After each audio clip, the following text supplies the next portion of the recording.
هل غض البرلمان الأوروبي النظر عن ما يحدث من اعتداءات بفلسطين؟ وهل مرت هذه المشاهد على طاولة الحضور أثناء المناقشة والتصويت؟ أو هل تغاضى كما يفعل دائما بمكيال المصالح وازدواجية المعاملة؟ البرلمان الأوروبي الذي يطالب الجزائر باحترام حقوق الإنسان لو يعدل منظاره قليلا يكتشف أن دعوته لحقوق الإنسان في دول واغتيالها في أخرى هو الأجدى بالمناقشة والاستهجان.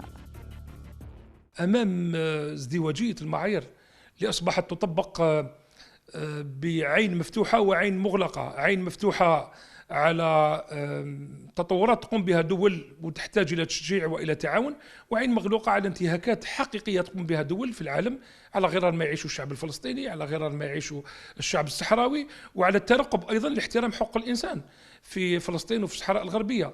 نحن الآن كمجتمع مدني يدعو إلى ترقية الممارسة الديمقراطية واحترام حقوق الإنسان وترقية الحريات، يدعو أيضا إلى الخروج من هذه النمطية ومن هذه الأحكام اللي في تقديري تخضع إلى سياقات إيديولوجية وسياسية تريد أكثر الضغط على الشعوب. استفزازات يسعى من خلالها البرلمان الأوروبي لتشويه صورة الجزائر وعودتها القوية على الساحة الدولية، والتي يبدو أنه لم يستطع هضمها، ضارباً عرض الحائط المعطيات الموضوعية التي تفند الادعاءات الزائفة. فأنا أستغرب أن الاتحاد الأوروبي كل مرة يأخذه الحنين إلى أن يدغدغ الجزائر ببعض ما ينبغي أن يلتفت به إلى نفسه ويتكلم على قضايا ليست من اختصاصه أبداً.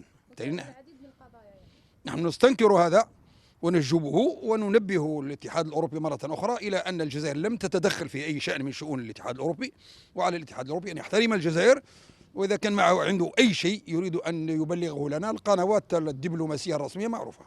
الجزائر اليوم في منأى عن الدروس الإضافية بخصوص حقوق الإنسان، ولا تقبل بسياسة الكيل بمكيالين وتكالب البرلمان الأوروبي عليها، المنحرف أساساً عن قيمه ومبادئه.